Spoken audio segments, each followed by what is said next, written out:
हल हल हल हल हल हल ब्रीद ज्याचे जगदानी, ब्रीद ज्याचे जगदानी, तोची मनी स्मरावा, समपाय करकटी उभा तटी भिवरेच्या, पाहिलिया वेध लावी, पाहिलिया वेध लावी, बैसे जीवी जडोनी, समपाय करकटी उभा तटी भिवरेच्या. तुका म्हणे भक्ती काजा, तुका म्हणे भक्ती काजा, धावेला जा लवला हे, समपाय करकटी उभा तटी भिवरेच्या. पांडुरंगा करू प्रथम नवन, पांडुरंगा करू प्रथम नवन, पांडुरंगा करू प्रथम नमन, पांडुरंगा करू प्रथम नमन. पांडुरंग करू प्रथम नवन, दुसरे चरण गगनिया, पांडुरंग करू प्रथम नवन, दुसरे चरण गगनिया. त्यांच्या कृपादाने कथेचा विसरू, बाबाजी सद्गुरू दास तुका. हे पांडुरंग करू प्रथम नमन, दुसरे चरण संततिया. पांडुरंग करू प्रथम नमन, दुसरे चरण संततिया. त्यांच्या कृपादाने कथेचा विस्तार, बाबाजी सद्गुरू दास पांडुरंगा करू प्रथम नवन, दुसरे चरण ताटिया, दुसरे चरण ताटिया. पांडुरंगा करू प्रथम नमन, दुसरे चरण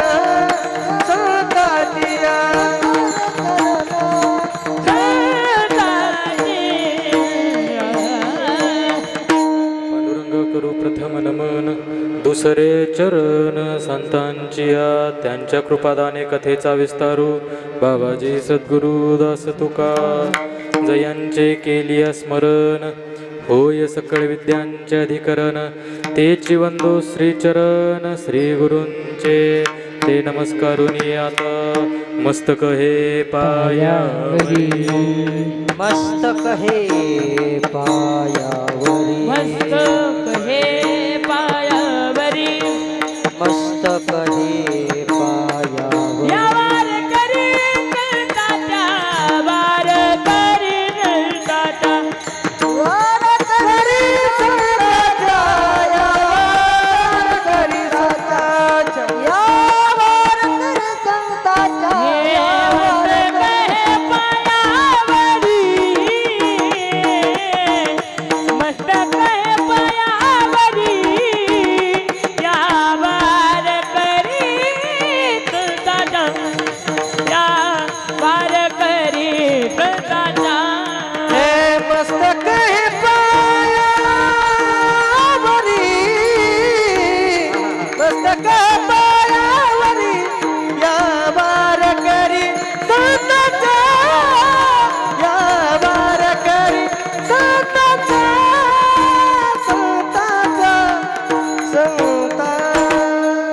मस्तक हे पायावरी या वारकरी संतांच्या.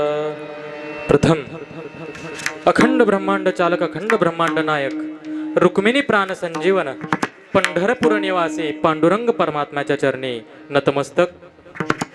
ज्यांच्या पदस्पर्शाने पावन झालेल्या, पतित झालेल्या भूमीमध्ये अखंड नाम सप्ताह चालत आहे, ज्यांनी या भारतवर्षाला पवित्र आणि पावन केलं आणि अनेक अनंत कारसेवकांच्या बलिदानानं उभारलेल्या या प्रभू श्रीरामचंद्रांच्या दरबारामध्ये प्रभूंच्या चरणावरती दंडवत. प्रभूंचे परमभक्त हनुमंतरायांच्या चरणावरती नतमस्तक. हे दुःख भंजन मारुती नंदन, हे दुःख भंजन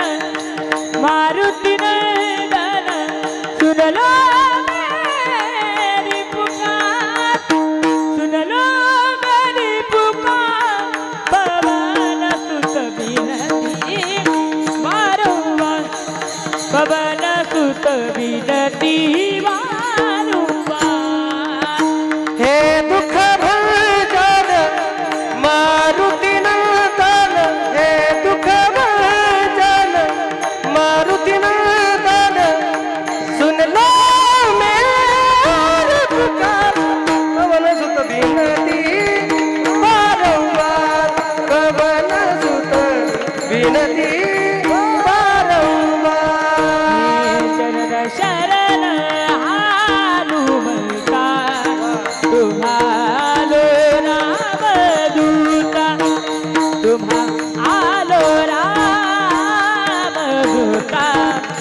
तुम्हालो रामदूता. शरण शरण हनुमंता, शरण शरण हनुमंता, तुम्हालो रामदूता, तुम्हालो रामदूता.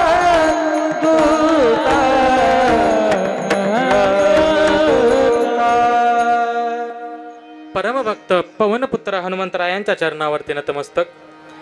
अखंड संजीवन समाधीस्थ योग्यांची माऊली ज्ञानराज ज्ञानोबरायांच्या चरणावरती ओम नतमस्तक. नमो ज्ञानेश्वरा,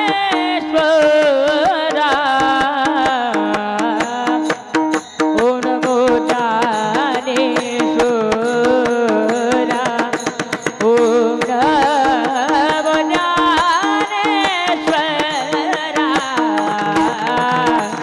ओम नमो ज्ञानेश्वरा.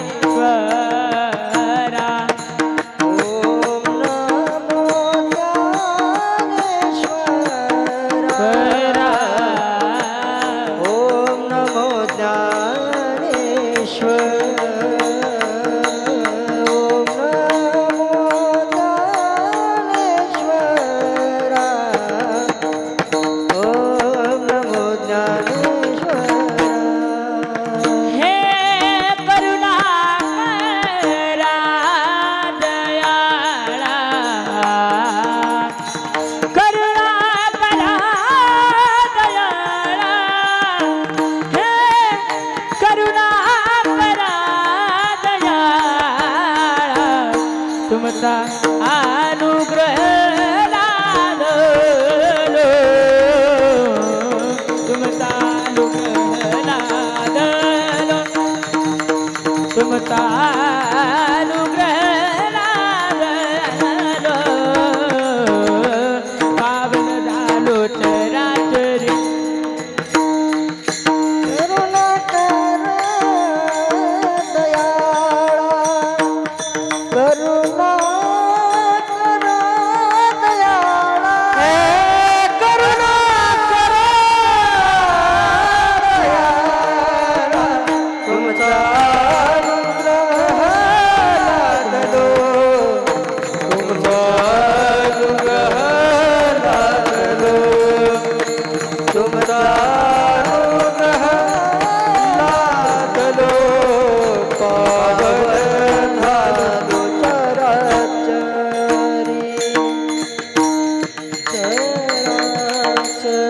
ओम नमो ज्ञानेश्वर करुणा करा दयाळा, तुमचा अनुग्रह लाधलो पावन झालो चराचरी. देहूचे सुप्रसिद्ध साधू जगद्गुरु जगद्वंदनीय श्री संत तुकोबारायांच्या चरणावरती नतमस्तक. वैराग्याचे महामेरू ज्यांच्या पदस्पर्शाने पावन झालेल्या भूमीमधून आम्ही येतो असे संत परीक्षक संत गोरोबा काकांच्या चरणावरती दंडवत. ज्यांच्या कुळामध्ये जन्म घेण्याचं भाग्य मला लाभलं आणि ज्यांच्या कृपाशीर्वादानं या गादीवरती उभा राहण्याचं ज्ञान आणि या गादीवरती उभा राहण्याचा अधिकार प्राप्त झाला असे माझे गुरु वैकुंठवासी प्रातस्मरणीय ब्रह्मनिष्ठ ब्रह्मतत्व रावसाहेब बाबा पाटील एकंबीकर बाबांच्या चरणावरती नतमस्तक. आमच्या संस्थेचे गुरु गुरुवारी हरिभक्तीपरायण माऊली महाराज एकंबीकर भाऊंच्या चरणावरती नतमस्तक, आईच्या चरणावरती दंडवत. आणि ज्यांच्या आज्ञेने ज्यांच्या कृपेने या अयोध्या नगरीमध्ये आपल्या सगळ्या समोर कीर्तन करण्याचं भाग्य मला लाभलं, ज्यांच्या कृपाशीर्वादाने ही सेवा माझ्याकडे आली, तसे माझ्यावरती कायम मोठ्या भावाप्रमाणे प्रेम असणारे आमचे मोठे बंधू संपूर्ण महाराष्ट्रामध्ये एक युवा कीर्तनकार म्हणून गाजत असणारे हरिभक्तीपरायण गणेश महाराज बर्गे भैयांच्याही चरणावरती दंडवत. ज्यांच्या मुखामधून आपण सुंदर अशी रामकथा ऐकताय असे रामायणाचार्य हरिभक्तीपरायण संतोष महाराज लहाने महाराजांच्याही चरणावरती नतमस्तक. ज्यांच्या मुखातून सुंदर असं गायन आपण ऐकतोय, अशी गानकोकिळा ज्यांना उपमा दिली तरी ती कमीच भासेल असे असणारे आमचे हरिभक्तीपरायण भूषण महाराज महाराजांच्याही चरणावरती नतमस्तक. इकडे मला गायनाला साथ करणारे आमच्या संस्थेचे विद्यार्थी हरिभक्तीपरायण राम महाराज तांबे आणि हरिभक्तीपरायण वैभव महाराज मोरे दोघांच्याही चरणावरती दंडवत. इकडंच आमचेच असणारे विद्यार्थी हरिभक्तीपरायण श्रेयश महाराज पखवाजावरती सुंदर साथ देत आहेत, त्यांच्याही चरणावरती दंडवत. आणि हार्मोनियमवरती मला साथ करणारे आमचे काकांच्याही चरणावरती दंडवत. इकडं नाना कीर्तनाला उभे आहेत, तिकडं आमचे हरिभक्तीपरायण पमू महाराज उभे आहेत. आणि बाबांवरती श्रद्धा असणारे, कायम आमच्या कुटुंबावरती परिवारावरती प्रेम असणारे कदमांनाही इथं उपस्थित आहेत, आमचे पवार साहेब उपस्थित आहेत. सर्व प्रेमाची जिव्हाळ्याची मंडळी इथं कीर्तनाला या सोहळ्याला उपस्थित आहे. आता तसं पाहायला गेलं तर हा घरगुती कार्यक्रम आपल्याला म्हणता येईल, कारण बघा कुठल्याही सप्ताहामध्ये कीर्तनामध्ये अशी अचानक अदलाबदल करता येत नाही. पाहायला गेलं तर आमच्या हरिभक्तीपरायण भारत महाराजांची आज सेवा होती. महाराजही मोठ्या मनाने तर कीर्तनाला उपस्थित आहेत, महाराजांच्याही चरणावरती दंडवत. पण काही कारणास्तव थोडासा बदल करण्यात आला आणि पहिल्या दिवसाची सेवा बर्गे महाराजांच्या आज्ञेनं माझ्या वाट्याला आली आणि ती सेवा करण्याचा प्रयत्न मी आज इथे करणार आहे. मला माहीत आहे सगळ्यांना गरम होतंय आणि उशीर झालेला आहे, 8:35 झालेले आहेत. महाराजांनी मला सांगावं कधी थांबायचं आहे, त्या वेळेपर्यंत आपण कीर्तनाला पूर्णविराम देणार आहोत. किती वाजेपर्यंत चलू द्या. विठ्ठल विठ्ठल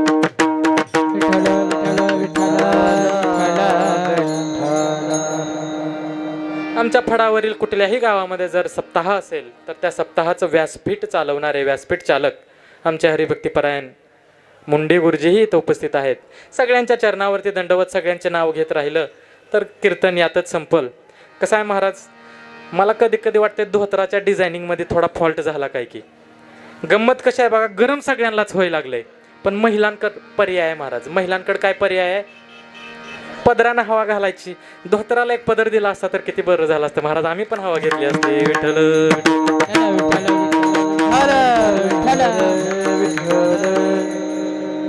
सर्व गायक मंडळी, वादक मंडळी, वारकरी मंडळी, श्रोता मंडळी सगळ्यांच्या चरणावरती दंडवत करतो, नतमस्तक होतो आणि माझ्या कीर्तनाला सुरुवात करतो. विठ्ठल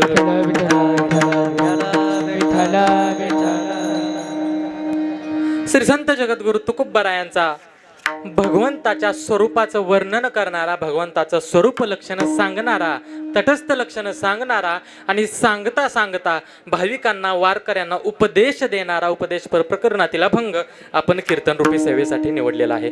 आपल्या वारकरी संप्रदायाच्या नियमांचा दंडकाचा जर विचार केला तर सप्ताहाच्या पहिल्या दिवशी भगवंताच्या स्वरूपाचं वर्णन करणारा अभंग असावा, दुसऱ्या दिवशी भगवंताच्या नामाचं वर्णन करणारा अभंग असावा, काल्याच्या आदल्या दिवशी म्हणजे मागणी प्रकरणातील अभंग घ्यावा आणि काल्या दिवशी कालापर प्रकरणातील अभंग घ्यावा. बाकी मधल्या दिवसांमध्ये कीर्तनकार मोकळा असतो कुठल्याही अभंगावरती चिंतन करण्यासाठी. आणि या वारकरी संप्रदायांच्या दंडकानुसार नियमांनुसार सप्ताहाच्या सुरुवातीला पहिल्या दिवशी भगवंताच्या स्वरूपाचं वर्णन करणारा अभंग आपण कीर्तन रूपी सेवेसाठी निवडलेला आहे. विठ्ठल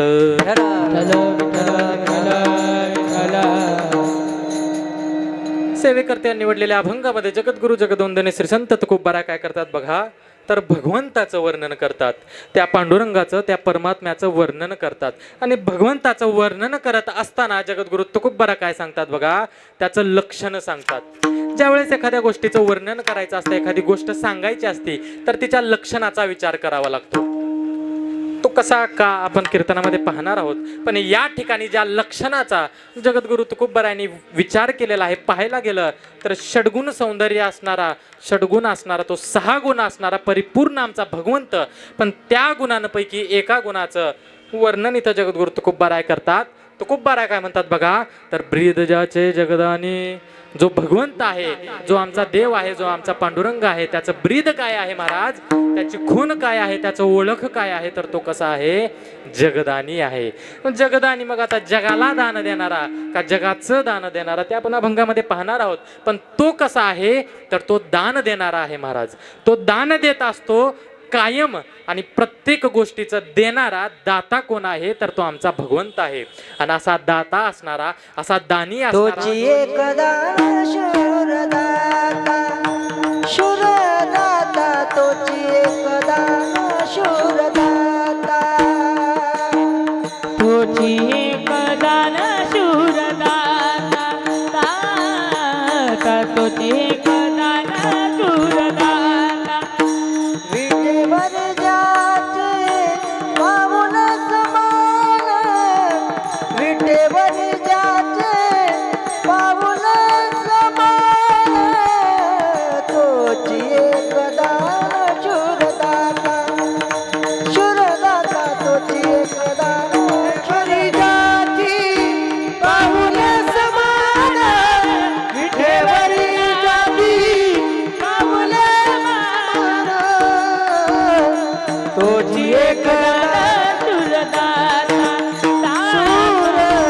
तोची एक दान शूरदाता. बघा महाराजांनी किती सुंदर वर्णन केलेलं आहे बघा. तोची एक दान शूरदाता, तो एक दान शूरदाता म्हटले नाही, तोची म्हटले. महाराजांनी चकारात्मक वर्णन इथं केलेलं आहे.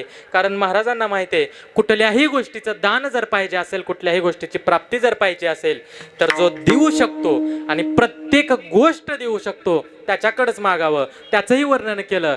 कसा आहे तो, तर विटेवरी ज्याची पाऊले समान, जो समान पाऊले घेऊन त्या विटेवरती उभा आहे, तो पांडुरंग परमात्मा. आणि तोच एक दान शूरदाता आहे. त्याचंच वर्णन जगद्गुरु तुकोबाराय अभंगामध्ये करतात. पण करताना काय सांगतात, तोच आहे दान देणारा, तो आहे दानशूर, तो आहे. म्हणून काय करावं, तोची मनी स्मरावा, त्याचंच मनामध्ये स्मरण करावं, दुसऱ्या कुणाचंही करायचं नाही. महाराज आमची गंमत होते, आम्ही काय करतो, स्मरण करतो त्याचं, पण कसं करतो, त्याचंही करतो आणि दुसऱ्याही गोष्टींचं करतो. महाराज मग कशाचं करतो, काय करतो, अभंगामध्ये पाहू आपण. पण महाराजांनी चकारात्मक पुन्हा एकदा सांगितलं, त्याचंच स्मरण करा महाराज, दुसरा कोणीही मनामध्ये आणायचा नाही, त्याचं एकट्याचं स्मरण करायचं आहे. मग ज्याचं स्मरण करायचं आहे, ज्याचं ब्रीद हे जगदानी आहे, तो कोण आहे, तर समपाय करकटी उभा तटे भिवरेच्या.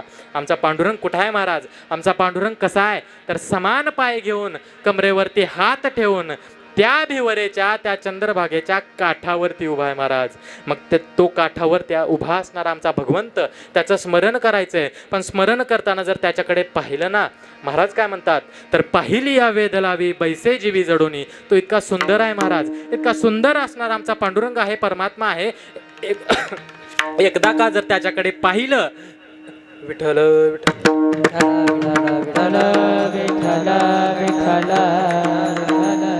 एकदा का जर त्याच्याकडे पाहिलं, तर काय होतं महाराज, तर पाहिली या वेद लावी. एकदा पाहिल्या तो काय करतो, तर मनाला वेध लावून घेतो महाराज. इतका सुंदर असणारा आमचा भगवंत आहे. आणि तो काय करतो, तर मनामध्ये जडून बसतो, मनामध्ये घर करून बसतो. इतका सुंदर असणारा आमचा भगवंत. पण तो भगवंत सुद्धा काय करतो बघा, तर तुका म्हणे भक्ती काजा धावे लाजा लावला आहे.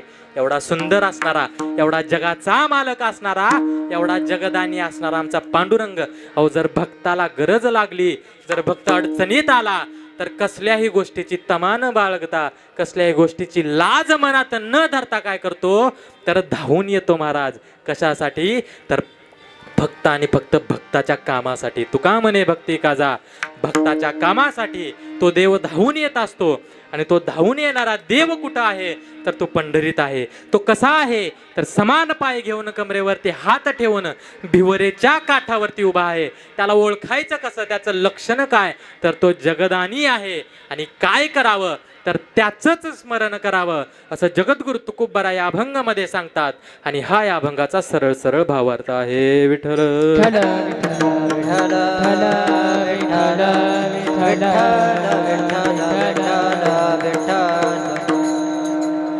सेवेकडे वळण्यापूर्वी थोडासा अल्पसा परिहार देणं कीर्तनकाराचं आद्य कर्तव्य असतं. त्या कर्तव्यानुसार हा अखंड हरिनाम सप्ताह प्रभू श्रीरामचंद्राच्या चरणामध्ये आता 5 दिवस पंचदिवसीय अखंड हरिनाम सप्ताह चालणार आहे. ते या सप्ताहातील पहिल्या दिवसाची कीर्तनरूपी सेवा आणि ज्यांच्या कष्टानं, ज्यांच्या प्रेरणेनं, ज्यांच्या विचारानं हा अखंड हरिनाम सप्ताह या अयोध्या नगरीमध्ये साजरा होत आहे आणि आपल्याला उपभोगता येत आहे आणि या पुण्याची सरता आपल्या कर्मामध्ये होत आहे. ज्यांच्यामुळे हे आपल्याला पुण्य लाभलं असे हरिभक्तीपरायण गणेश महाराज बर्गे महाराजांच्या विचारानं. आता महाराजांची ओळख काय सांगायची गरज नाही, स्तुती काय करायची गरज नाही. सगळ्यांनाच महाराजांचा संपर्क आहे, सगळ्यांनाच महाराजांची ओळख आहे. दरवर्षी विविध तीर्थक्षेत्रावरती हा अखंड हरिनाम सप्ताह करण्याची परंपरा आमच्या हरिभक्तीपरायण गणेश महाराजांनी चालवलेली आहे. आणि या वर्षाची आणि योगायोगानं अधिक मास आलेला आहे आणि अधिक मासामध्ये अयोध्या नगरीमध्ये अखंड हरिनाम सप्ताहाचं नियोजन अगदी सुंदर पद्धतीनं त्यांनी केलेलं आहे. आमच्या संतांनीही सांगितलेलं आहे. महाराज तीर्थक्षेत्राचं महत्त्व, तीर्थयात्रेचं महत्त्व आपण कीर्तनामध्ये अगदी थोडक्यामध्ये पाहणार आहोत. पण ती तीर्थयात्रा, तीर्थक्षेत्र आपल्याला घडवून आणता अखंड हरिनाम सप्ताहाचं संकीर्तन सोहळ्याचं पुण्यसुद्धा आपल्या पदरामध्ये पाडण्याचं कर्म आमच्या हरिभक्तीपरायण गणेश महाराज करत आहेत. एवढा मोठा सोहळा करत असताना, एवढा मोठा व्याप घेऊन चालत असताना थोड्या गोष्टी छोट्या मोठ्या वरी खाली होत असतात. कसं आहे, बाजारात गेलं तर भाजीवाल्याचा सुद्धा तराजू कधी समान राहत नसतो महाराज. मग या सोहळ्यामध्ये तर सगळं समान आणि योग्य राहील अशी आपण इच्छा व्यक्त करणं सुद्धा थोडं अवघडच आहे. तरीही एवढ्या अडचणींमधून, एवढ्या प्रतिकूल परिस्थितीमधून सुद्धा असा अनुकूल सोहळा करणारे आमच्या हरिभक्तीपरायण गणेश महाराज, त्यांचं करावं तितकं कौतुक कमीच आहे. आणि त्यांच्याच विचारानं, त्यांच्याच प्रेरणेनं हा अखंड हरिनाम सप्ताह होत आपल्या सर्वांच्या पदरामध्ये हे पुण्य घडत आहे. म्हणून पुन्हा एकदा आमच्या गणेश महाराजांच्या चरणावरती दंडवत करतो आणि माझ्या कीर्तनाकडे वळतो. विठ्ठल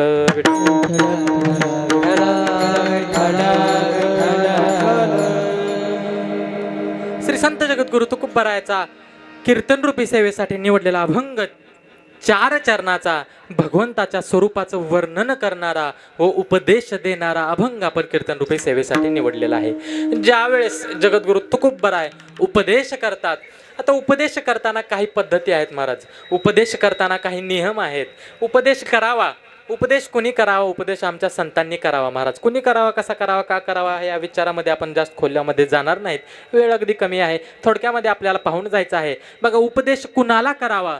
तर ज्याच्या मनामध्ये पाप वासना शिल्लक आहे त्याला कर्माचा उपदेश करावा महाराज. ज्याच्या मनामध्ये आणखीनही पाप वासना शिल्लक आहे त्याला कर्माचा उपदेश करावा. ज्याचं पाप वासना दूर झाली पण अंतकरण चंचल आहे, असा अंतकरण चंचल असणाऱ्याला उपासनेचा उपदेश करावा. आणि ज्याला ज्ञानाची प्राप्ती झाली, अंतकरणही शांत आहे, पाप वासनाही दूर आहे, कुठल्याही षडविकाराचा मनामध्ये विळखा नाही आणि संपूर्ण ज्ञानाची प्राप्ती ज्याला झालेली आहे त्याला काय करावा? तर भक्तीचा उपदेश करावा. विठ्ठल विठ्ठल विठ्ठल विठ्ठल विठ्ठल विठ्ठल. ज्यावेळेस आपण उपदेशाचा विचार करतो, उपदेशाचा विचार करण्याच्या 2 स्टेप आहेत महाराज. एक ज्ञानाच्या पूर्वीची आणि एक ज्ञानाच्या नंतरची. त्याला आपण काय म्हणतो? तर ज्ञानपूर्वीची भक्ती आणि ज्ञानोत्तर भक्ती. ज्ञानपूर्वीची भक्ती ज्यावेळेस आपण करत असतो त्यावेळेस कर्माचा, उपासनेचा उपदेश महाराजांना, संतांना करावा लागतो. मग गंमत कशी होती?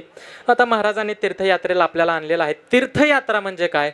तर ज्या ठिकाणी भगवंताचा वास आहे, ज्या ठिकाणी भगवंत राहतात त्या ठिकाणी जावं, तिथं भगवंताचं दर्शन घ्यावं, तिथं जलीय रूपामध्ये असणाऱ्या भगवंताचं दर्शन घ्यावं, तिथं पृथ्वीच्या रूपामध्ये असणाऱ्या भगवंताचं दर्शन घ्यावं आणि दर्शन करत करत पुढल्या तीर्थक्षेत्रावरती जावं, आपली यात्रा पूर्ण करून आपल्या घरी, आपल्या गावामध्ये परतावं. याला आपण काय म्हणतो? तीर्थयात्रा म्हणतो. तीर्थयात्रा का करावी? तर ज्या वेळेस सद्भाविक भक्त या परमार्थाच्या, या संप्रदायाच्या वाटेने चालायला सुरुवात करतो, तर सुरुवात केल्यानंतर सरळ सरळ जर संप्रदायाच्या नियमानं आणि संप्रदायाच्या दंडकानं जर चालायला गेलं, त्या शास्त्रानं जर चालायला गेलं तर ते भाविकाला कसं होत असतं, अवघड होत असतं, जड होत असतं. अंतकरण आणखीन चंचल असतं, मनामध्ये काहीतरी गोष्टी शिल्लक असतात. त्या शिल्लक असणाऱ्या गोष्टी दूर व्हाव्या, या चित्ताला शांतता भेटावी, या चित्ताला शुद्धी प्राप्त व्हावी म्हणून काय करावं तर तीर्थयात्रा करावी. विठ्ठल विठ्ठल विठ्ठल विठ्ठल विठ्ठल विठ्ठल. तीर्थयात्रेला गेल्यानंतर काय करावं, तीर्थयात्रेला गेल्यानंतर तिथल्या नियमांचं पालन करावं. विविध गोष्टीचं प्रत्येक तीर्थयात्रेमध्ये महत्त्व सांगितलेलं आहे. आमच्या पंढरीचं जर महत्त्व सांगितलं, पंढरीला काय सांगितलं बघा, चंद्रभागे स्नान, पुंडलिकाचं दर्शन आणि काय करावं, हरिकथा ऐकावी महाराज. विधितो हरिकथा. आमच्या हरिकीर्तनाचं श्रवण करावं, पुंडलिकाचं दर्शन घ्यावं, चंद्रभागेचं स्नान करावं, तरच काय होतं, पंढरपूरची तीर्थयात्रा पूर्णत्वाला जाते. तसंच प्रत्येक तीर्थक्षेत्राचं काही ना काही नियम असतात, काही ना काही दंडक असतात, त्याच्यानुसार आपल्याला चालायचं असतं. चालता चालता आपण तीर्थयात्रेला गेल्यानंतर काय करत असतो बघा, त्या भूमीमध्ये असणाऱ्या त्या मूर्तीला आपण काय करत असतो, भगवंत म्हणत असतो. पण तीर्थयात्रा कशी करावी महाराज, तीर्थयात्रा भावनेनं करावी. भावनापूर्ण ज्यावेळेस तीर्थयात्रा करतो त्यावेळेसच ती पूर्णत्वाला जाते. महाराजांचा एक सुंदर अभंग आहे महाराज, त्यात काय म्हणतात बघा, पाषाण प्रतिमा पाषाण पायरी, पूजी एक पाय दुसऱ्यावरी. म्हणजे महाराज काय म्हणतात, प्रतिमा ही पाषाणच आहे आणि पायरी ही काय आहे महाराज, पाषाणच आहे. पण एकाला पूजन करतो आणि एकाला काय करतो, त्याच्यावरती पाय देतो. म्हणजे दोघांमध्ये कशाचा फरक आहे तर भावाचा फरक आहे. भावाची कारण मोक्षाचे साधन बोली येले. महाराज काय म्हणतात, जे मोक्षाचं साधन आहे, जे या दोन्हीमध्ये फरक सांगतं ते काय आहे, भाव आहे महाराज. तिसऱ्या चरणामध्ये महाराजांनी सुंदर वर्णन केलंय की आपण काय करतो, गंगेचं पाणी. तर तुम्ही काल काशी विश्वेश्वराचं दर्शन घेतलं, गंगा मातेचं दर्शन घेतलं. गंगा मातेचं पाणी आपण काय म्हणतो, पवित्र मानतो. ते कसं आहे, गोड आहे महाराज. गोड का आहे, बाकीचं जे उदक आहे, बाकीचं जे पाणी आहे त्याच्यामध्ये तो गोडवा नाही, पण आमच्या गंगा मातेमध्येच आहे. का ती चव का गंगा मातेमध्ये आहे, तर तिथं काय आहे, आमचा भाव आहे महाराज. आणि हाच भाव ज्या वेळेस आपण घेऊन धर्म करतो त्यावेळेस तो धर्म पूर्णत्वाला जात असतो, असं जगद्गुरु तुकोबाराय सांगतात. मग सांगताना ज्यावेळेस गंगा मातेचा विचार करतो, आमच्या हरिभक्तीपरायण वैभव महाराजांनी काल मला प्रश्न केला. महाराज एका ठिकाणी मी ऐकलं, म्हटले की काय, गंगेमध्ये स्नान केलं की काय होतं, पाप धुवून जातं म्हणले. मग गंगेचं पाणी आपण घरी घेऊन जातो, गंगेचं पाणी घरी घेऊन जावं का नाही महाराज. जर पाप धुवून जातं तर त्या गंगेच्या पाण्यामध्ये काय आहे, सगळ्यांचं पाप आहे. मग ते पाप घेऊन घरी जायचं का, असा प्रश्न आमच्या वैभव महाराजाचा होता. पण गंमत कशी आहे महाराज, एकदा आपले आता नाव त्यांचं आठवत नाही, पण आपल्याच वारकरी संप्रदायामधले खूप मोठे महाराज होऊन गेले. ते असे गमतीमध्ये सांगायचे की गंगेला आपलं पाप धुवायला गेलं आणि गंगेमध्ये बुडी मारली की सगळं काय होतं, पाप निघून जातं, गंगेवरती तरायला चालू होतं. आणि बुडी मारलेली बाहेर निघालं की परत ते सगळं पाप काय होतं, आपल्याच डोक्यावरती बसतं. असं गमतीमध्ये ते सांगायचे. पण गंमत कशी आहे महाराज, सांगण्यामध्ये गफलत होते. गंगा नदी पाप धुवून टाकते हे बरोबर आहे, पण गंगा नदी पाप आपल्यात घेत नाही महाराज. गंगा पाप आपलंसं करून घेत नाही, गंगा पाप धुवून पुढे घेऊन जाते. म्हणजे गंगा पाप नाशक आहे महाराज, पाप नष्ट करणारी ती गंगा नदी आहे.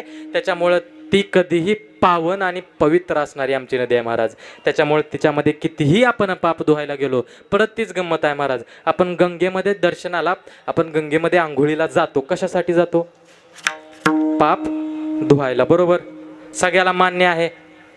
तुमच्या मुखानं होऊ द्या, मान हलवा, पदर हलवत हलवत मान हलवलं तरी चालते. म्हणजे महाराजाला पण कळतंय, नुसता घाम यायलाय का कानावर पण काहीतरी पडायला लागले. गंगेमध्ये आपण आंघोळीला जातो, कशासाठी जातो, पाप धुण्यासाठी. कोणी सांगितलं, तुम्ही सांगितलं. मग जर आपण सगळेजण गंगेमध्ये पाप धुवायला जात असो तर नक्कीच आपण सगळ्यांनी काय केलंय, पाप केलंय. विठ्ठल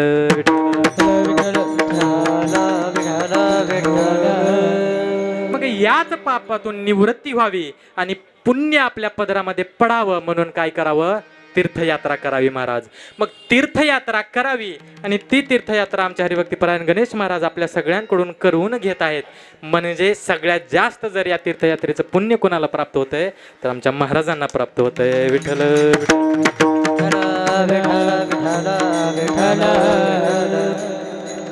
ज्यावेळेस जगद्गुरु तुकोबाराय उपदेश करतात, उपदेश करताना ते ज्ञानोत्तर उपदेश करत असतात. उपदेश करत असताना काय जगद्गुरु तुकोबारा काय सांगतात बघा, तर आपल्या हिताच्या गोष्टी सांगतात. हिताच्या गोष्टी काय सांगतात, तर हा नरदेह जो आहे, हा मानव देह काय आहे बघा, तर भगवंत प्राप्तीचा हा काय आहे, मार्ग आहे. नव्हे नव्हे जर हिंमत करून बोलायचंच झालं तर भगवंत प्राप्ती नव्हे, स्वतः खुद्द भगवंत होण्याची ताकद कोणात आहे, तर या नरदेहामध्ये आहे महाराज. हा नरदेह कसा आहे, हा नरदेह दुर्लभ आहे महाराज. या दुर्लभ नरदेहामध्ये येऊन सुद्धा जर आपण फक्त पापच करत असो, तर या नरदेहामध्ये येऊन काही आपली गणना म्हणजे काही प्राप्ती नाही महाराज, कुठल्याही गोष्टीचं फल आपल्याला नाही. मग या नरदेहामध्ये येऊन फलप्राप्ती करायची असेल, पुण्यप्राप्ती करायची असेल, तर महाराज काय म्हणतात, तर हित जाणून घ्या म्हणतात. आपलं हित कशात आहे जाणून घ्या. या मरणाला मारून कसं जायचं आहे, ते कशाच्या मार्गाने जायचं आहे ते जाणून घ्या म्हणतात. म्हणजे या इहलोकामध्ये आल्यानंतर ज्याला आपलं हित माहीत झालं, तो सगळ्यात काय आहे, हुशार आहे. आमच्या हरिभक्तीपरायण लहानी महाराजांच्या मुखातून आपण रामायण ऐकतच आहात. महाराज जन्मल्या जन्मल्या ज्याला स्वतःचं हित कळलं ते कोण होते, तर आमचे बंधू लक्ष्मण होते महाराज. गंमत अगदी थोडक्यामध्ये प्रसंग सांगून पुढे जातो. पुत्रकामेष्टी यज्ञ झाला. पुत्रकामेष्टी यज्ञामधून फलप्राप्ती झाली. फलप्राप्तीनंतर आमच्या तीनही मातेंना पुत्रप्राप्ती झाली. आमच्या दशरथांना पुत्रप्राप्ती झाली आणि इतक्या वर्षांनंतर पुत्रप्राप्ती झालेली आहे हे ऐकल्यानंतर संपूर्ण अयोध्या नगरीमध्ये आनंद झाला, उत्साह झाला आणि प्रत्येकाला एकच उत्सुकता होती, काय करायचं, तर आमच्या राजांचे जे सुपुत्र आहेत, आमचे जे 4 सुपुत्र आहेत, 4 राजकुमार आहेत, त्यांना पाहायचं आणि त्यांना पाहण्याची अगदी उत्कंठ भावना संपूर्ण अयोध्या नगरीवासियांमध्ये सगळ्यांमध्ये वाढू लागली आणि त्यांना सुपुत्रांचं दर्शन व्हावं, त्यांना पाहता यावं म्हणून दशरथाने दरबार भरवला. दरबार भरवल्यानंतर दरबाराच्या मध्यभागी 4 सोन्याचे पाळणे ठेवण्यात आले. 4ही बंधूंना एका एका पाळण्यामध्ये ठेवण्यात आलं आणि सर्व मंडळी पाहायला येऊ लागली. पण पाहता पाहता गंमत काय झाली महाराज, 4 बंधूंपैकी 3 जण अगदी शांत निवांत झोपलेले पहुडलेले होते, पण एकच बाळ इतक्या जोरानं रडत होतं, इतक्या जोरानं रडत होतं महाराज, की त्याच्या रडण्यानं सगळं आसमंत सुद्धा डळमळत होतं. त्यांच्या रडण्याच्या आवाजानं पृथ्वी पाताळ सुद्धा हालत होतं. इतकं रडण्याची ताकद ज्यांच्यामध्ये होते असे कोण होते, तर आमचे बंधू लक्ष्मण होते. आमचे लक्ष्मण दादा रडायला लागले, मोठमोठ्याने रडायला लागले. दाई आली, शांत करण्याचा प्रयत्न केला, शांत झाले नाहीत. माता आल्या, मातांनी शांत करण्याचा प्रयत्न केला, तरीही शांत झाले नाहीत. दशरथ पितामह आले, पिताजी आले, त्यांनीही शांत करण्याचा प्रयत्न केला, शांत झाले नाहीत. शेवटी वैद्यांना पाचारण करण्यात आलं, वैद्य बोलवले, वैद्यांनीही तपासलं, काही अडचण नाही म्हणले, काही झालेलं नाही. तरीही आमचे लक्ष्मण दादा रडायला चालूच होतं, शांत झाले नाहीत. शेवटी गुरु वशिष्ठांना बोलवण्यात आलं. गुरु वशिष्ठांना बोलवण्यात आलं. गुरु वशिष्ठ आले, त्यांनी पाहिलं आणि त्यांना वर्म कळालं. ते म्हणाले, मला कारण समजलं, लक्ष्मण दादाचं रडण्याचं कारण मला समजलं.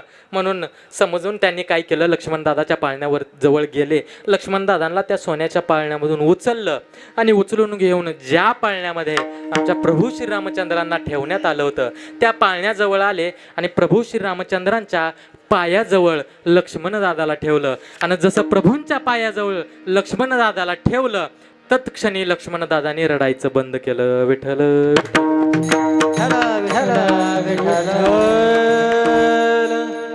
म्हणजे अगदी लहान कवळं नुकतं जन्मलेलं बाळ सोन्याच्या पाळण्यामध्ये होतं, तरीही या सोन्याच्या पाळण्यामध्ये माझं हित नाही. माझं हित कुठं आहे, तर माझ्या प्रभूच्या चरणाजवळ माझं हित आहे. हे ज्यांना लहान असतानाच समजलं होतं ते कोण होते, तर आमचे लक्ष्मण दादा होते. मग जसं लक्ष्मण दादांना लहान असतानाच आपलं हित समजलं होतं, तेच हित तसंच हित आपल्यालाही समजावं, आपल्यालाही कळावं म्हणून आमचे संत काय करत असतात, आमचे संत उपदेश देत असतात. विठ्ठल विठ्ठल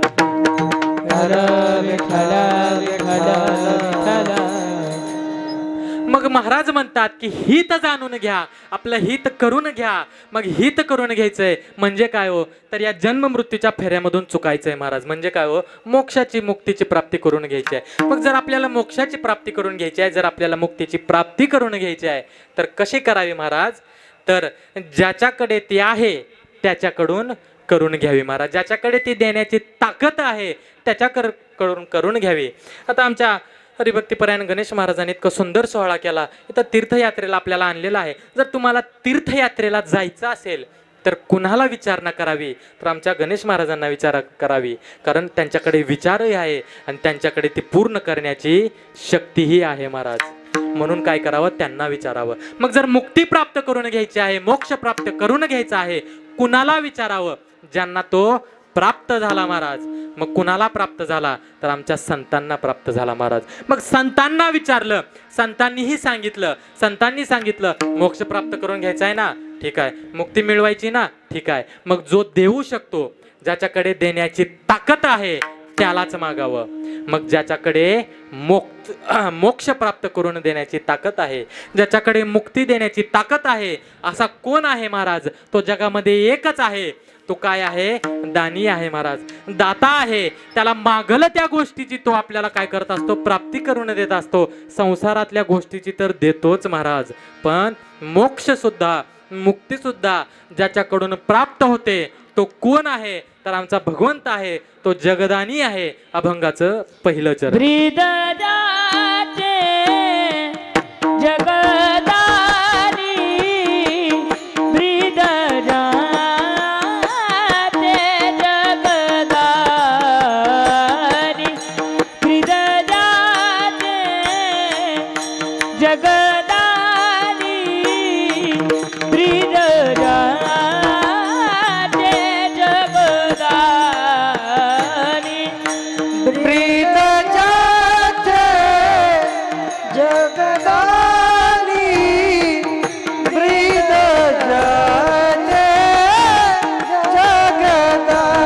जगदानी. ब्रीद जाते जगदानी,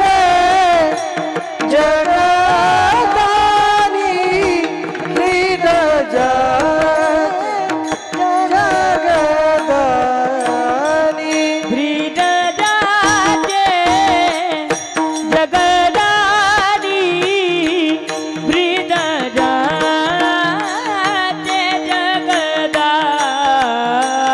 जगदानी, ब्रीद जाते जगदानी,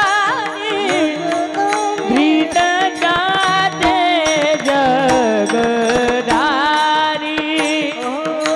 ब्रीद जाते जगदानी, ब्रीद जाते जगदानी, ब्रीद जाते जगदानी, ब्रीद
जगाचे जगदानी तोची मनी स्मरावा. महाराज काय म्हणतात बघा, अभंगाच्या पहिल्या चरणामध्ये जगद्गुरु तुकोबरा काय करतात तर भगवंताचं लक्षण सांगतात. तो भगवंत कसा आहे, तो देव कसा आहे महाराज, तर ज्याचं ब्रीद जगाला दान देण्याचं आहे तो काय आहे तर तो आमचा भगवंत आहे. त्याचं काय करावं तर त्याचं आणि फक्त त्याचंच स्मरण करावं. पण कसं स्मरण करावं तर मनापासून स्मरण करावं. विठ्ठल विठ्ठल विठ्ठल विठ्ठल विठ्ठल विठ्ठल. आमचे हरिभक्तीपरायण नाडे गुरुजी ही कीर्तनाला उपस्थित आहेत. इकडं देवळालीवरून आलेले हरिभक्तीपरायण सुरेश महाराज भिंगडे तेही उपस्थित आहेत. आणि आमच्या गणेश महाराजांना पावला पावलावरती मदत करणारे, साथ देणारे, अगदी संपूर्ण महाराष्ट्रामध्ये उत्कृष्ट असे मृदंगाचार्य, मृदंग अलंकार म्हणून गाजलेले, नावाजलेले हरिभक्तीपरायण जयराम महाराज जगताप महाराजही या सोहळ्यासाठी उपस्थित आहेत. आणि ज्यांची सुंदर अशी प्रवचनाची सेवा अगदी नुकतीच आपण ऐकलेली आहे आणि ज्यांनी लाईव्ह टेलिकास्ट हा अखंड हरिनाम सप्ताह करण्याची सेवा इथं देण्याचं कार्य करत आहेत असे आमचे हरिभक्तीपरायण वैभव महाराज कुलकर्णी हेही इथं उपस्थित आहेत. त्यांच्याही चरणावरती नतमस्तक करतो. विठ्ठल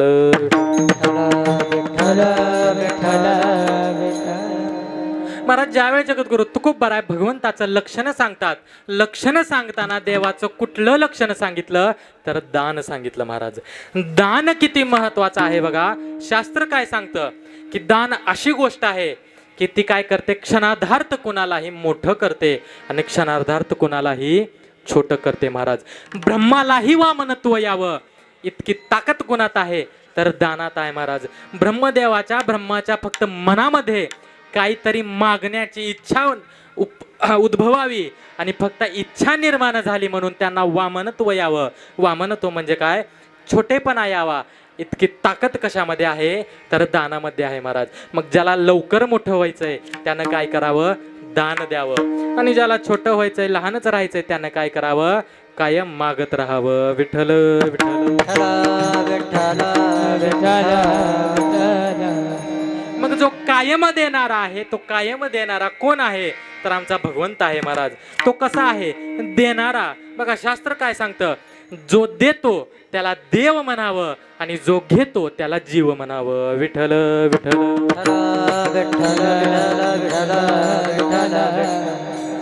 म्हणजे जो कायम देणार आहे पण देता देता त्याचा एक नियम आहे महाराज, काय, घेशी तेव्हा देशी असा असणारा तो उदार, तो देव काय आहे बघा. महाराज उदार पण म्हणतात आणि आधी काय सांगतात, घेशी तेव्हा देशी. देवानं पण करून दाखवलंय. महाराज सुदाम्याला सोन्याची नगरी दिली पण आधी काय केलं, आधी मुठभर का होईना पोहे घेतले. महाराज आमच्या पांडवांच्या घरी अडचण आणायला दुर्वास ऋषी आले होते. महाराज मोठी त्यांची ऋषीमुनींची फौज घेऊन, पण देवानं सगळ्यांचं पोट भरलं पण नुसतं फुकट भरून दिलं का नाही. महाराज द्रौपदीकडे मागितलं, कडीपत्ता का होईना घेतला. मागे भाजी पान द्रौपदीशी, मागे भाजी पान द्रौपदीशी, मागे भाजी पान द्रौपदीशी, मागे भाजी पान द्रौपदीशी. काय देव घरी न मिळते अन्न, काय देवा घरी न मिळते अन्न, काय देवा घरी न मिळते अन्न, काय देवा घरी न मिळते अन्न.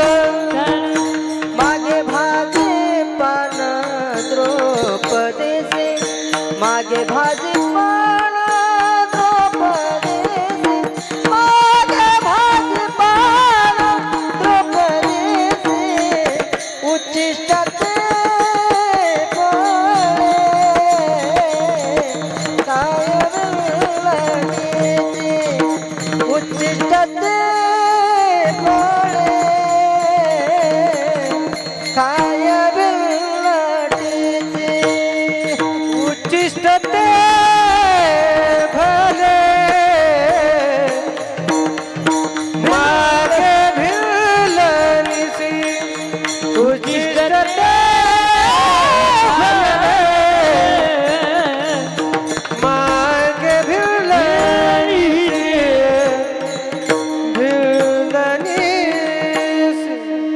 सुंदर प्रमाण आहे बघा. मागे भाजी पान द्रौपदीशी आमचा आमचा कान्हा, आमचा श्रीकृष्ण भगवंत काय करतोय बघा.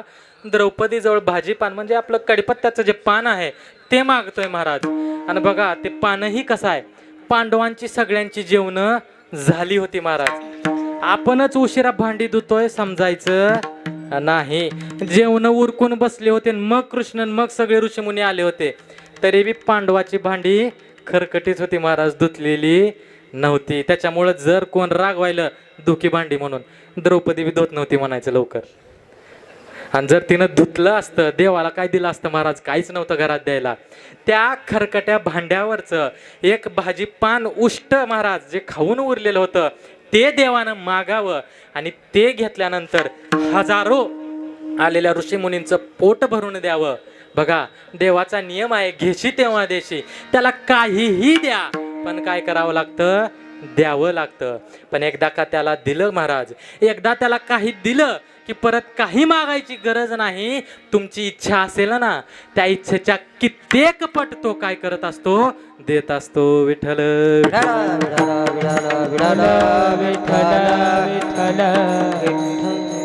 खरं पाहायला गेलं तर गणेश महाराजांनी माझं थोडं अवघडच केलंय. असे आमच्या लहाने महाराजांसारखी अगदी विद्वान मंडळी इथं उपस्थित आहे. उजव्या हाताला आमचे प्रभू श्रीरामचंद्र, डाव्या हाताला आमचे हनुमंतराय आहेत आणि सगळ्यांच्या मध्ये मला उभा केलंय. माझी परीक्षाच घ्यायची होती काय की, उन्हाळ्याचं महाराज परीक्षा नसते तरी मी तुमची इच्छा होती घ्यायची, तर काय करावं आता, परीक्षा देण्याचा आणि त्यातून पात्र होण्याचा आपण प्रयत्न करू. विठ्ठल विठ्ठल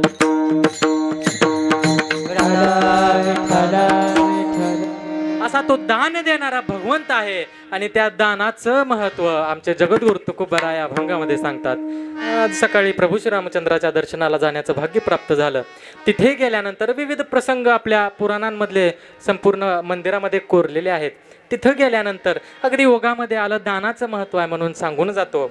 अगदी ओघामध्ये आलं आणि तिथं ज्या धनुष्यबाणासोबत स्वयंवर, सीता स्वयंवर झालं, त्या धनुष्यबाणासोबत आमच्या सीतामाता खेळतानाचा प्रसंग तिथं दाखवलेला आहे.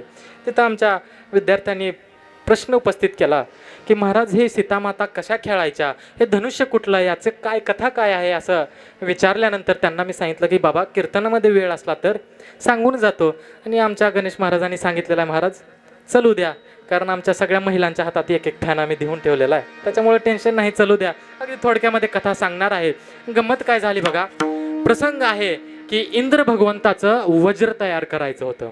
इंद्र भगवंताचं वज्र तयार करायचं होतं आणि ते वज्र तयार करण्यासाठी आमच्या विश्वकर्मांना, जे भगवंताचे इंजिनियर म्हटले जातात, त्यांना योग्य ती सामग्री भेटत नव्हती. एवढं महान अस्त्र तयार करायचं होतं, एवढं महान शस्त्र तयार करायचं होतं. मग त्याला लागणारी जी सामग्री आहे तीही त्याच पद्धतीची असली पाहिजे.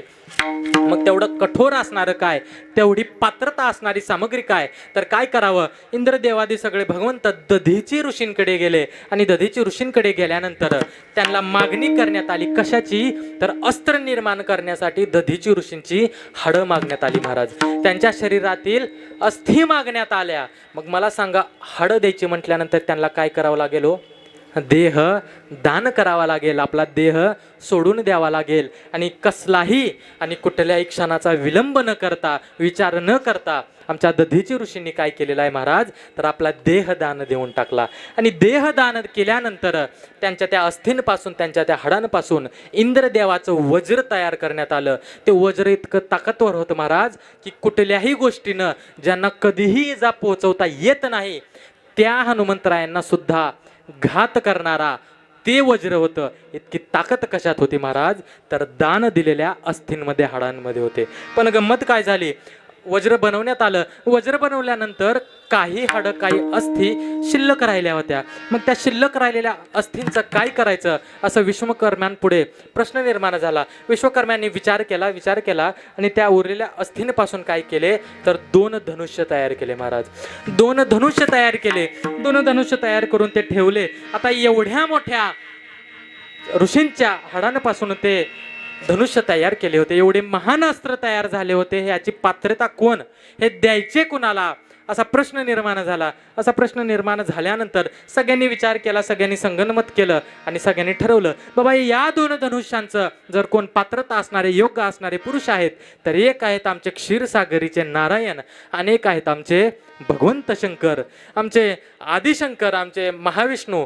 या दोघांपेक्षा दुसरं कोणीही या अस्त्रांचं पात्र नाही असं ठरवण्यात आलं, विचार करण्यात आला. आणि मग काय झालं, दोघांनाही पाचारण करण्यात आलं, दोघांनाही बोलवलं. त्या दोघांच्या पुढे दोनही धनुष्य आणण्यात आले आणि दोघांनाही विनंती केली की तुम्ही काय करावं, एक एक धनुष्य ग्रहण करावं आणि आपलंसं करून तुम्ही त्याचा वापर करावा.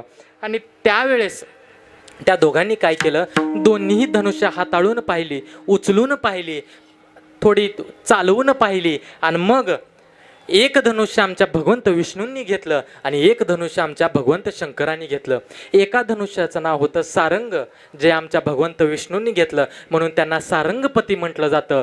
आणि एक धनुष्य त्याचं नाव होतं पिनाक, जे आमच्या भगवंत शंकरांनी घेतलं म्हणून त्यांना पिनाकपती म्हटलं जातं. मग हे दोघंही धनुष्य घेऊन निघून गेले. धनुष्य घेऊन निघून गेल्यानंतर परत देवांमध्ये संवाद सुरू झाला. संवादाचं रूपांतर वादामध्ये झालं की सारंग श्रेष्ठ का पिनाक श्रेष्ठ, सारंग श्रेष्ठ का पिनाक श्रेष्ठ, हे भांडणं देवांमध्ये लागली. मग काय करायचं म्हणले, दोघांमध्ये स्पर्धा लावायची. स्पर्धा लावायचं ठरलं, दोघांनाही पाचारण करण्यात आलं, परत बोलवण्यात आलं आणि परत बोलवण्यात आल्यानंतर दोघांमध्ये स्पर्धा लावण्याचं ठरवल्यानंतर आमच्या भगवंत विष्णूंनी सारंग हातामध्ये घेतला, त्याची प्रत्यंच्या चढवली, प्रत्यंच्या चढवून फक्त ते दोरीला खेचला आणि सोडलं. त्या सोडल्या इतका जोरात आवाज झाला महाराज, त्या आवाजाने, त्या हादराने आमच्या भगवंत शंकराच्या हातातील सगळी शक्ती गळून गेली आणि ते पुढे धनुष्य चालवू शकले नाहीत. मग या स्पर्धेमध्ये माझा अपमान झाला, या धनुष्यासोबत माझा अपमान झाला म्हणून भगवंत शंकरांनी कधीही पिनाक वापरलं नाही महाराज, कधीही पिनाक वापरलं नाही. मग काय केलं, जनकाचे पूर्वज कायम कैलासावरती भगवंत शंकराच्या पूजेसाठी जायचे. असेच एके दिवशी ते पूजेसाठी आले होते. आल्यानंतर भगवंत शंकरांनी काय केलं, ते पिनाक जनक राजाच्या पूर्वजांना दान दिलं आणि ते कित्येक हत्ती, कित्येक बैल लावून एक धनुष्य जनकपुरीमध्ये आणण्यात आलं आणि तिथं आणून ते त्यांच्या दरबारामध्ये, त्यांच्या महालामध्ये ठेवण्यात आलं. म्हणजे आमच्या महादेवांना देण्यात आलेलं जे पिनाक होतं तेच पिनाक आमच्या जनकांच्या घरी होतं आणि आदिमायेचा अवतार असणाऱ्या आमच्या सीतामाता लहान असताना त्याच्यासोबत खेळायच्या महाराज. गंमत कशी आहे, सीता स्वयंवरामध्ये बघायला गेलं तर कुणालाही ते पिनाक उचललं नाही, पेलवलं नाही, फक्त आमच्या भगवंत प्रभू श्रीरामचंद्रांना उचललं. कारण का महाराज, तर ज्या वेळेस सारंग आणि पिनाक हे दोन्ही धनुष्य निवडायचे होते, निवडताना त्यांनी दोन्हीही धनुष्य उचलून हाताळून पाहिलेले होते आणि त्यावेळेस सराव झालेला होता म्हणून आमच्या प्रभू श्रीरामचंद्रांना ते पिनाक नावाचं धनुष्य पेलवलं. विठ्ठल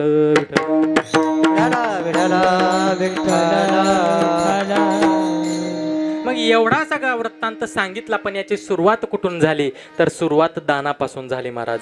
म्हणजे दान एवढं मोठं आहे की त्या दानाच्या मदतीनं काय करावं, तर भगवंताचं लक्षण सांगावं. मग भगवंत कसं आहे, जगदानी आहे महाराज. जगदानी या शब्दाचा जर विचार केला तर तुम्ही म्हणाल महाराज आम्ही पिक्चरमध्ये खानदानी ऐकलंय, हे जगदानी काय असते महाराज. जगदानी म्हणजे काय, जर विचार करायला गेलं तर जगाचं दान देणारा किंवा जगाला दान देणारा असा दोन्ही पद्धतीने होतो महाराज. एक गोष्टीचा जर विचार करायला गेलं, मला सांगा आज आपण एवढा मोठा सोहळा इथं करतोय, ही मोठी इमारत इथं आहे, आमच्या हरिभक्तीपरायण एकनाथ महाराज ढेरे किंवा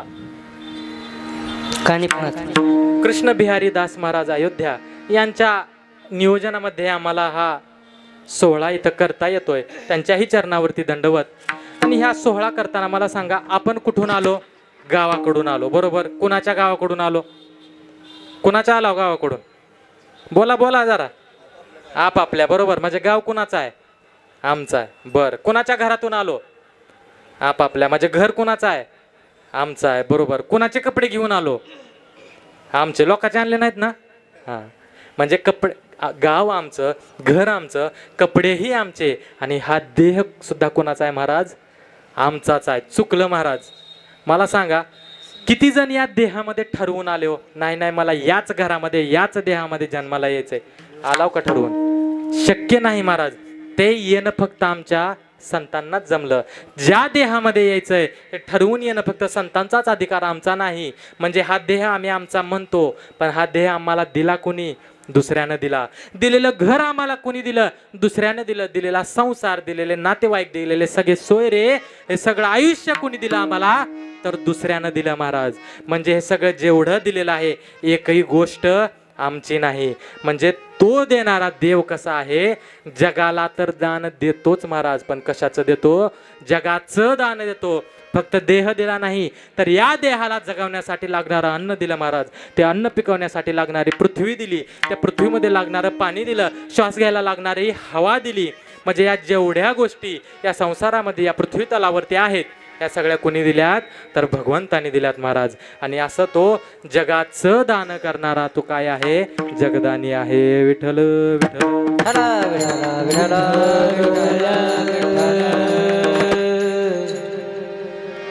गंमत काय झाली महाराज, आमच्या संत कबीर महाराजांचा काळ होता. आणि संत कबीर महाराजांच्या काळामध्ये कबीरांच्या शेजारीची एक महिला राहायची. अगदी गरीब कुटुंब होतं. नवरा बायको काबाड कष्ट करून कमवून खायचे.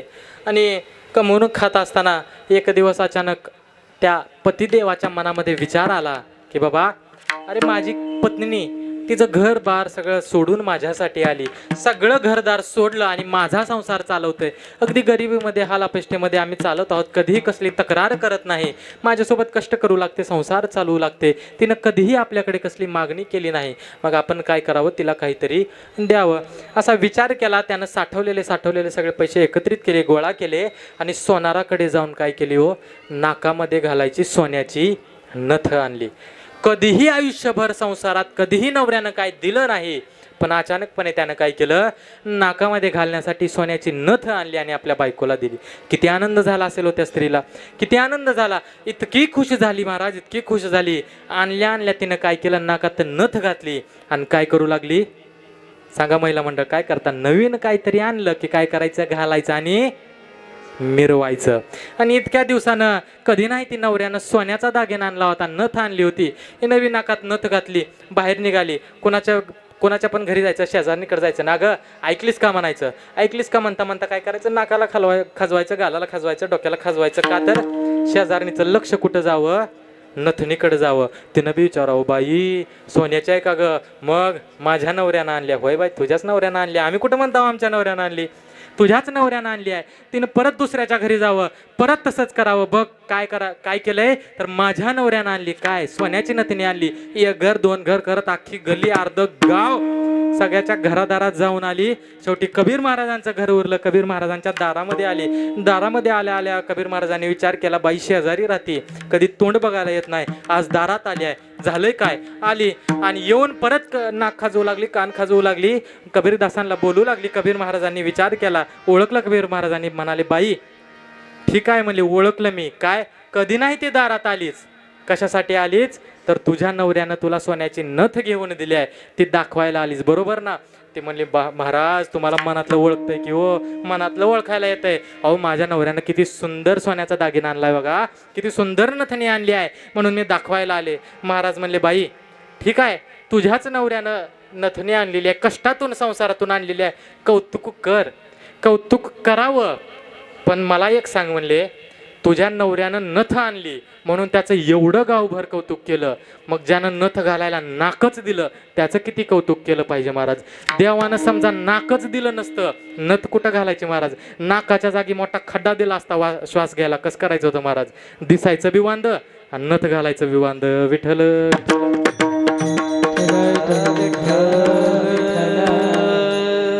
मग हा देह ज्याने दिला, हे इंद्रिय ज्याने दिली इंद्रिय, हात पाय कान डोळे मुख बोलाया वचन. ज्यानं हे इंद्रिय दिले महाराज, हात पाय कान दिलं, डोळे दिले, मुख दिलं, मुखामध्ये वाणी दिली, एवढं सगळं ज्यानं दिलं त्याचं किती कौतुक करायला पाहिजे महाराज? संत कबीर काय म्हणतात? नथनी दिनी यारने चिंतन वारंवार, नथनी दिनी यारने चिंतन वारंवार, नाक दिनी करतारने उसको दिया बिसार. महाराज काय म्हणतात? फक्त आपल्या पतीनं, आपल्या नवरदेवानं नथनी दिली तर त्याचं इतकं कौतुक, इतकं चिंतन केलं, पण ज्या देवानं आपल्याला नाक दिलंय आपण काय केलं महाराज? त्यालाच विसरून गेलो. मग त्याला विसरून चालणार नाही. तो काय आहे? तो जगाचं दान देणारा आहे, जगदानी आहे. मग असा जगाचं दान देणारा हा देह, हे सगळं पृथ्वी, हे सगळं संसार आपल्याला देणारा तो देव, त्याचं काय करावं? मनामध्ये स्मरण करावं महाराज. वाणीनं म्हटले नाहीत. कसं म्हटले? मुखानं म्हटले नाहीत. स्मरण करावं. कशानं करावं? मनानं करावं महाराज. कारण जो दोष आहे तो दोष कुठं निर्माण झालेला असतो?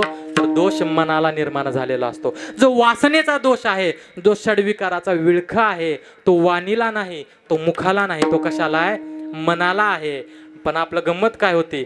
भगवंताचं नामस्मरण करायचं, भगवंताचं नाव घ्यायचं, पण कसं घ्यायचं? मुखानं घ्यायचं, वाणीनं घ्यायचं. जुनी म्हण आहे बघा, काय? रोग मशिलान इंजेक्शन पखालीला. म्हणजे रोग मशिलान इंजेक्शन कशाला देतंय? पखालीला देतंय. रोग मनाला आहे आणि त्याचं औषध कशाला आहे? तर वाणीला आहे, मुखाला आहे. त्यांना आजार बरा होत नाही महाराज. मग भगवंताचं नामस्मरण करायचंय, भगवंताचं स्मरण चिंतन करायचंय, तर ते कसं करावं? तर मनानं करावं. विठ्ठल विठ्ठल विठ्ठल विठ्ठल. मनानं स्मरण करताना काय करावं? तर तोची मनी स्मरावा. फक्त त्याचंच स्मरण करायचंय. आपण काय करतो? भगवंताचं स्मरण करतो महाराज. करता करता काय करतो? ह्याचं एकदा, त्याचं एकदा. कोणाला तर नवस केला, खंडोबाला नवस केला, खंडोबानं ऐकलं नाही. खंडोबा ऐकत नाही का मग मसुबाला, मसुबा ऐकत नाही का मग यमाईला, यमाई ऐकत नाही का मग सटवाईला. एका देवावर आपली श्रद्धा स्थिर नाही महाराज. हे आमच्या तुकोबारायांना माहिती आहे. म्हणून तुकोबाराय काय करतात? तोची मनी स्मरावा म्हणून सांगतात. बरं ठीक आहे, फक्त पांडुरंगाचं स्मरण केलं तेवढ्यावर आपण थांबतो का? नाही. पांडुरंगाचं स्मरण चालू आहे, विठ्ठल विठ्ठल विठ्ठल विठ्ठल, आणि मध्येच काय करतंय? म्हैस बांधली का नाही, किंवा पोरानं पाणी पाजलं असेल की नाही, किंवा धार काढली असेल का नाही, किंवा महाराजांनी तर 5 दिवस आणले, त्यात 10 दिवस जायले, तर माझ्या म्हशीचं कसं की विठ्ठल विठ्ठल विठ्ठल. चालतंय का महाराज? असं नाही चालत. अर्धा विठ्ठल अर्धी म्हैस कसा पावायचा देव महाराज? म्हणून काय करावं? फक्त एकाच स्मरण करावं, फक्त त्याचंच स्मरण करावं. काय करावं? तर तोची मनी स्मरावा. विठ्ठल विठ्ठल विठ्ठल. मग ज्याचं स्मरण करायचं आहे, जो जगदानी आहे, त्याची ओळख काय आहे? त्याला ओळखायचं कसं? त्याचं लक्षण जगद्गुरु तुकोबारायांनी अभंगाच्या दुसऱ्याच्या हे समपाय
सुंदर महाराज सुंदर. जगद्गुरु तुकोबराय अभंगाच्या दुसऱ्या चरणामध्ये काय करतात बघा, तर भगवंताचं लक्षण सांगतात. तो भगवंत कसा आहे, तो भगवंत कुठं आहे, तर समपाय करकटी उभा तटी भिवरेच्या. तो कसा आहे महाराज, समान पाय घेऊन आहे, कर त्याचे हात कमरेवरती ठेवून आहे, आणि कुठं उभा आहे, तर त्या भिवरेच्या त्या चंद्रभागेच्या काठावरती उभा आहे महाराज. मग अगदी थोडक्यामध्ये या चरणाचा विचार करून आपण आपल्या या कीर्तनरूपी सेवेला पूर्ण विराम देणार आहोत. भरपूर वेळ झालेला आहे. महाराज काय सांगतात बघा, तो भगवंत काय आहे, तर समान पाय घेऊन आणि कमरेवरती हात ठेवून उभा असणारा तो भगवंत आहे. मग इथं सांगत असताना ज्यावेळेस आपण विचार करतो भगवंत काय केलेला आहे बघा, तर विटेवरती उभा आहे. कसा, समान पाय घेऊन विटेवरती उभा आहे. मग गंमत काय आहे, जो पांडुरंग परमात्मा आहे तो विटेवरती समान पाय घेऊन का उभा आहे, सांगायचं काय आहे. ज्यावेळेस राम अवताराचा आपण विचार करतो, राम अवतारामध्ये भगवंताचे प्रभू श्रीरामचंद्राचे पाय कसे आहेत बघा, एक पाय पुढे आहे आणि एक पाय मागे आहे. म्हणजे प्रभू श्रीरामचंद्र काय करतात, तर कायम पुढे आपल्या ध्येयाकडे चालत असतात. आपल्या धर्माच्या, आपल्या शास्त्राच्या वाटेने मार्गक्रमण करत असतात. आणि त्या धर्माच्या, शास्त्राच्या आणि संतांनी सांगितलेल्या, ऋषीमुनींनी सांगितलेल्या मार्गावर मार्गक्रमण करावं हे सांगण्यासाठी, हे कळावं म्हणून आमच्या प्रभू श्रीरामचंद्राचं काय आहे, एक पाय पुढे आहे आणि एक पाय मागे आहे. कृष्ण अवताराचा जर विचार केला, कृष्ण अवतारामध्ये भगवंताचे पाय कसे आहेत बघा. भगवंताचा पाय कसा आहे, दिडका आहे, एक पाय सरळ आणि एक पाय वाकडा करून ठेवला आहे.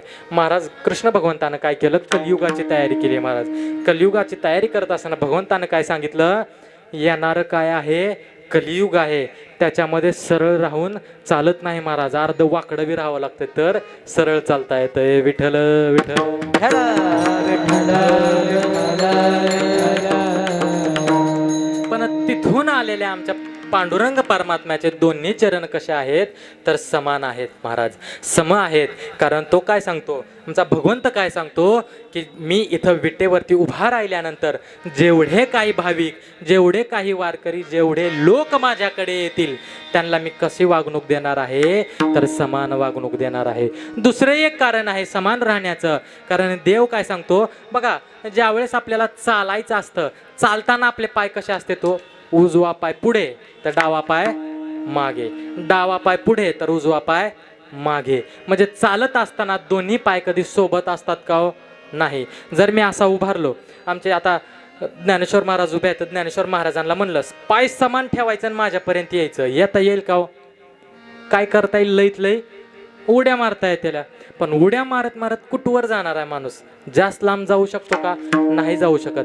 तेच देवाला सांगायचंय. देव काय म्हणतो, बाबांनो वारकऱ्यांनी टेन्शन घेऊ नका, चिंता घेऊ नका, मी पाय कसा आहे, समान पाय घेऊन इथं उभा आहे. म्हणजे इथून पुढे मी कुठेही जाणार नाही. जोपर्यंत हे जग आहे, जोपर्यंत हा संसार आहे, तोपर्यंत मी समान पाय घेऊन कायम कुठे आहे, तर त्या विटेवरती आहे. विठ्ठल विठ्ठल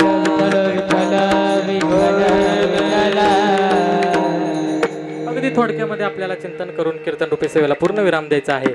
समान पाय का आहे ते आपण याचा आपण विचार केला.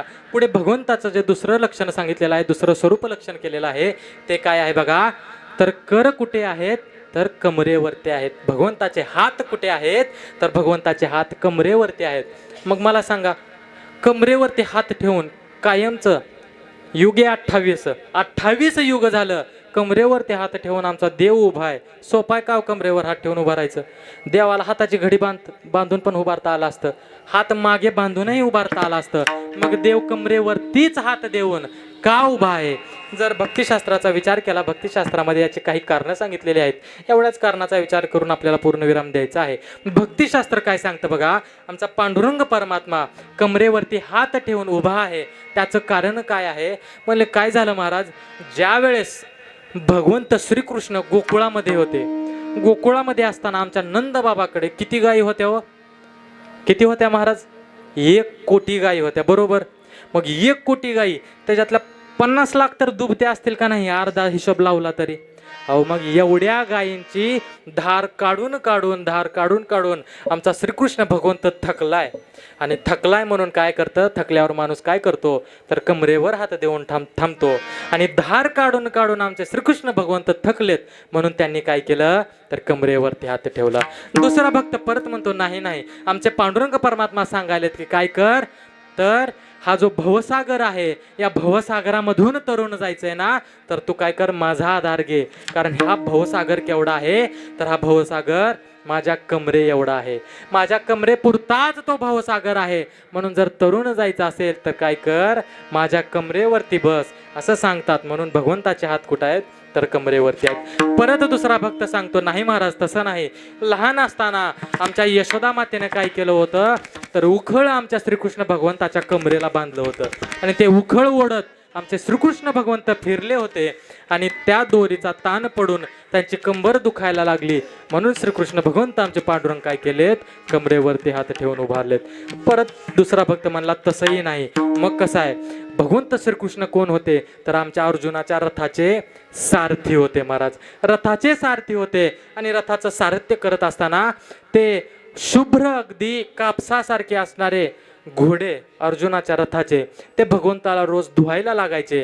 रोज ते घोडे धुवून आमचे भगवंत थकलेत आणि थकल्यामुळं काय केलंय तर त्यांनी कमरेवरती हात ठेवलेत म्हणून ते तसे उभा आहेत असं एक भक्त सांगतो. परत दुसरा भक्त म्हणतो तसंही नाही, आमच्या पांडवांनी यज्ञ केला होता महाराज. आणि पांडवांनी यज्ञ केल्यानंतर त्या यज्ञामध्ये सगळी व्यवस्था पाहण्यासाठी, जेवण्याची व्यवस्था पाहण्यासाठी कोण होतं तर आमचे श्रीकृष्ण भगवंत होते असं सांगितलं जातं महाराज. लाखो लोक रोज तिथं जेवायचे. 1,00,000 लोक जेवले की काय व्हायचं तर स्वर्गामध्ये घंटा वाजायची.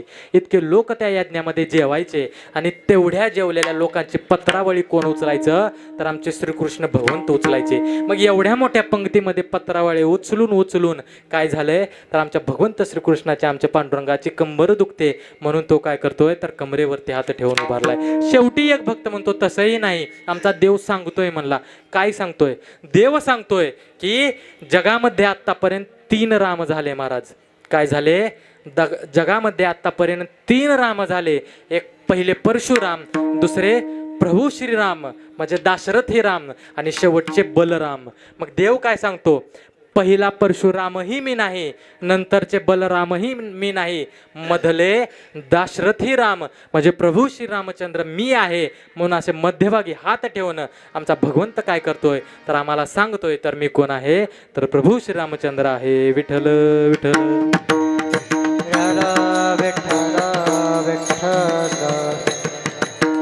मग अशी विविध कारणं भक्तिशास्त्रामध्ये भगवंताच्या कमरेवरती हात ठेवण्यासाठी सांगितलेली आहेत.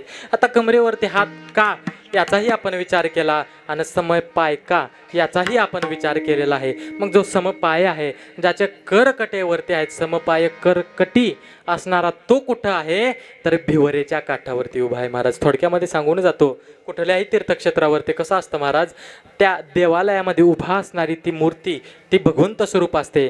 त्या तीर्थक्षेत्रावरती असणारी ती भूमी ही भगवंत स्वरूप असते. आणि त्या तीर्थक्षेत्रावरती वाहत असणारी ती नदी तीही काय असते भगवंत स्वरूप असते.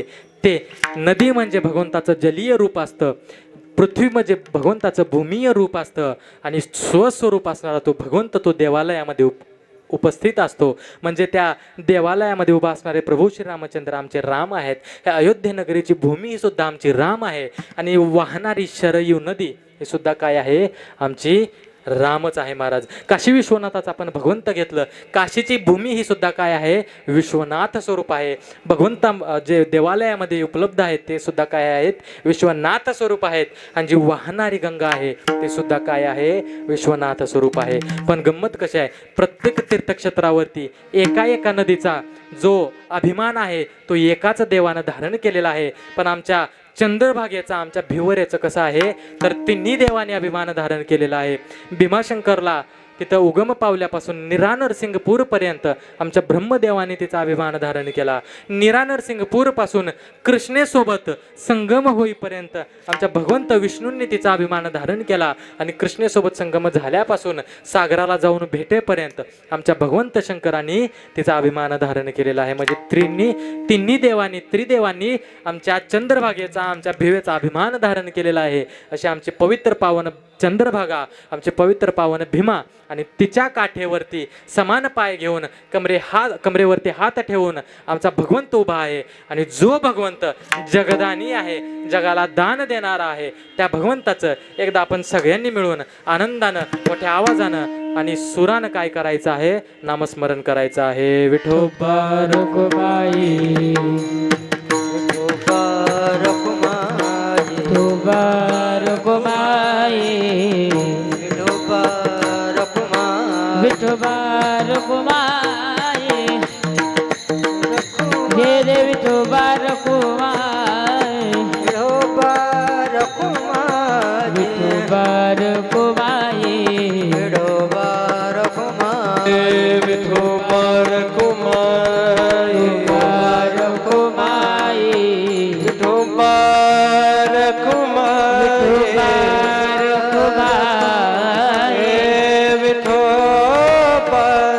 विठोबा रखुमाई, विठोबा रखुमाई, विठोबा रखुमाई, रे विठोबा रखुमाई, विठोबा रखुमाई, विठोबा रखुमाई, विठोबा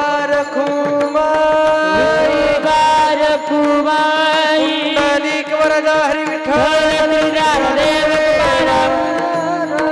पंढरीनाथ भगवान की ज्ञानेश्वर महाराज, जगद्गुरु तुकाराम महाराज, श्री संत सद्गुरु रावसाहेब बाबा महाराज की जय, विठोबा रखुमाई, श्री रामचंद्र भगवान की जय, पवन सुत हनुमान की जय.